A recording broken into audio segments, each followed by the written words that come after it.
你好朋友，这是 Rachel 公主。Happy Halloween! I just realized I don't know how to say Happy Halloween in Chinese. Happy Halloween. Oh, that's helpful. Can't read that. Something. 快乐.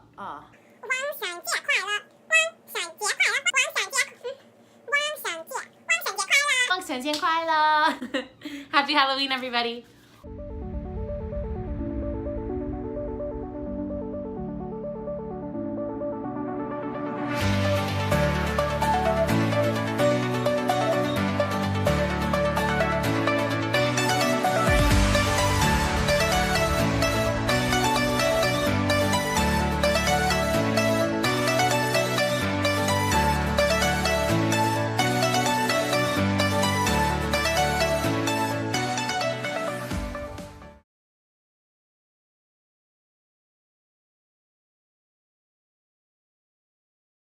In honor of Halloween, I'm going to sit here and talk to you about some China things while I make my Halloween costume. There's a reason that there are Halloween costume stores because don't know if this is gonna come out cute or completely disastrous, but we will find out. Also, Halloween manicure. My favorite time of the year is when I can coordinate my nails with the season. I wanna talk to you about what happened when I got to China, so we'll do that while I try not to burn myself with the glue gun again for the 9th time in a row this morning. If you need cotton balls, Walmart has a bag of 200 for $1.99. At the end of this video, I will show you my costume and we can see if I nailed it or failed it or if it looks great or if it looks like terrible, terrible, terrible. Because like I said, there's a reason they have costume stores. I hate glue guns. I love them, but I hate them so much. So I got to the hotel and went to bed. Like I said, watched this part because I had nothing else to watch because I couldn't get my work. Woke up then, I told you, and it's in my hair. It's in my hair. Oh my God, I don't know if I should pull it while it's still wet or get it when it's dry. Help. Okay, we can do it together. 1, 2, 3.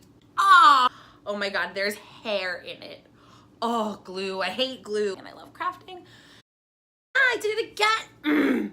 Because it is fall and the weather is not 9,006 degrees. I would like to celebrate by lighting a fall candle. Our first fall candle of the season. We can light it together and we can play with fire, which is always fun. If I can light the match. So, happy fall, guys. This is my apple pumpkin candle from the Dollar Tree. The day after we arrived, we were taken to a couple of different things. The first and the most important was something called a medical check. So this is something that you have to do in your home city. So we ended up actually being in Guangzhou for like 2 or 3 days and then flying to Beijing and then coming back because we had to do some things in our home city before we left. We did our medical check, which was the probably weirdest experience of my 1.5 years in China was the medical check. It's just like, and I'm gonna insert a picture because it was crazy. I felt like I was in an insane asylum, like an actual nut house insane asylum. It was so creepy. Not that it was bad because, you know, like I said, China has their own cultural whatevers, but it was just very, something we all were not used to. There were women in like little hats, like the little old fashioned like American Horror Story hospital like hats and then little dresses. You know when you go to an airport and they have like all the lineup counters? It's kind of like that, but it was just nurses waiting with a needle to stab you and take your blood. And then it was actually pretty efficient because instead of like waiting forever for one doctor, you saw one doctor for like checking your eyes, and then like you would go sit for 5 minutes and then have a doctor check your hearing and then sit for 5 minutes, and then another doctor would check your temperature, and then it was like different doctors in different rooms with different specialties. So instead of waiting an hour for one doctor, you're waiting like 3 minutes and going in, 5 minutes and going in. We had a really, really sweet guy. He was literally the sweetest guy in the world. He picked us up from our hotel and brought us to the medical check. So we were going through the medical check, and it was like, as creepy and weird as it was when we walked in and all those nurses were waiting to stab us, it was kind of interesting and cool because it was so efficient. Went from, you're probably wondering why I'm gluing cotton balls. Just wait, you'll see. Or you won't see, because if it's horrible, I'm not gonna show you. At the end of the medical check, towards the very end, right before we left, we had to do a urine sample, which of course is a normal doctor thing, like we do that here at the doctor. And at the doctor here, you go into a bathroom with a cup and you do your thing and you come out.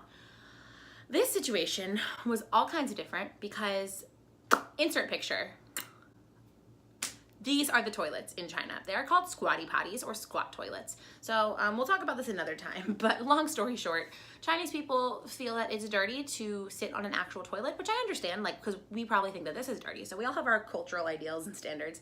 this was not only my first experience with a squatty potty, I was terrified of falling in. Not only do they give you this toilet to use, and granted, we were the only people in the building that weren't Chinese, so like it wasn't about us. It wasn't a cup, it was a vial. They literally gave you like a little like pitcher, and you're supposed to go in that and then pour the pitcher into the vial. Like a test tube. It was terrifying. For the life of me, I could not pee, and I think it was because I was so nervous about A, having to go in a squat toilet, and B, having to like put it in oh my God. And I was so overwhelmed, and I was so jet lagged, and I couldn't figure it out, and I was trying to like talk to my parents, and I couldn't get Wi-Fi, and it was just a hot mess. I texted my dad a picture of the insane asylum, and his literal response was like, thank you, Dad, love you too. So we did that. I finally peed, but it took forever. This poor sweet guy who was with us literally went to the water cooler like 6 times and just kept giving me glasses of water, and I was drinking and drinking and drinking and drinking, and then finally, success. That was our medical check. It was creepy, but it was fun. It was cool, it was whatever, it was different, it wasn't fun at all. I don't know why I used the word fun. Sometimes there's random adjectives that happen. Then we were taken to get SIM cards for our cell phones, or new cell phones, and to the bank to open a bank account. The bank account, but then realized we couldn't open a bank account until we had a cell phone because we had to give the bank a Chinese cell phone number. So I had brought my iPhone with me, but I wasn't going to use it in China because it was old and the battery didn't last too long. It was dying.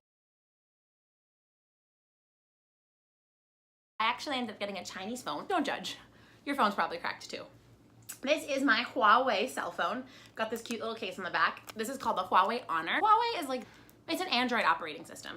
It's kind of like the Samsung of China, like the go-to. It's called Huawei, and this is it. I don't think it's on. It's not on. It's called an Honor. And actually, only the top half of the screen works because I dropped it so many times and had it fixed so many times that it's only like 20 bucks to get your screen fixed in China, so I broke it like 100 times. Probably like 3. This is my cell phone. So we went and I bought this guy. I think he was $160, $160 US, which isn't bad for a brand new cell phone. It was like the outdated version. It was like oh, this is last year's phone, so it's pretty cheap. And then we got these Chinese SIM cards. This is exactly what I needed. Ha! Exact. Get it? Because it's an X-Acto knife. Was that just funny for me? I'll never know. There we go. This is all fun and cool. It's like all in Chinese and stuff. Pretty interesting. And then I have like a little SIM card. The SIM cards are super tiny and cute. I think they're the same here. And then I have like a little memory card. I put some music on. So this is my baby. I had it for a long time. It did me well. It's so big compared to my phone now, so it was like weird readjusting. Got our phones and we got our phone numbers. My phone number is 187-187-48536. So that was really cool, and it cost us like 100 RMB, which was about $15 US, to set up the phone. You put like data and minutes on your phone. China, you don't, like, you know how here you get your bill at the end of the month for your phone? In China, you pay as you go. And it's so cheap. Like, I would probably put $15 a month on my phone and use my data constantly. I didn't make any phone calls and I really didn't send text messages, but I would use this app called WeChat, which is kind of like the communication app in China. So for $15, I would use my phone constantly, like all the time, never connected to Wi-Fi, listen to music on the way to work, like the Spotify of China. So much data. And it was like 15 bucks a month. It was great. That was one of the really, really, really cool things about living in China. Not having like $75, $80 a month for your cell phone. That was pretty cool. I'm trying to strategize about my costume. I'll give you a sneak peek of my costume. I'm not gonna tell you what it is. See if you can guess just by this. I might have shown you too much. And then we went to the bank. So we had to take like a bus. This girl, shout out to her. She's gonna hopefully one day do some sort of chat on my channel with me. I really want to like interview some people that I still have relationships with from China. She's actually with one of my old bosses. They're together and I love them, and they have 2 beautiful little cats. You thought I was gonna say kids. Nope, they have cats. She is probably 5 foot and this big. And she has a really high-pitched, like wonderful, adorable little voice. She's the most efficient woman I've ever met in my entire life. Like, we went into the bank and there were people who had been sitting there for hours. Like, you've heard, I don't know if you've heard, but I've heard, everyone's heard. Chinese banking is like whatever exists here that we have to wait like 2-3 hours for is Chinese banking. Like, you'll walk in and pull number 906 and they're on like number 312. In like 45 minutes, 3 of us were in that bank with bank accounts out of that bank. She walked in and she was telling like 15 people what to do all at the same time. She is like the sassiest, most efficient woman. And we went and we signed our contracts as well, which was really cool. We got to order our t-shirts and we got our name tags. The first name tag, they're a little bit different there. Instead of saying where you're from, like the name tags here in Orlando, they have your favorite Disney character on them. So my first one, I really wanted Gus, who's my favorite Disney character, because look at him. Insert scene from Cinderella. Don't own this material. Oh, the poor little thing scared to death. Jack, maybe you better explain things to him. Zook, zook, Cinderella, zook, zook. Now, now, now. Look, a little guy. Break her easy. Nothing to worry about. We like you. Cinderella like you, too. She's nice, very nice. That's a better. Come on now. Zook, zook, zook. Zook, zook. Well, that's better. Well, let's just slip it on for size.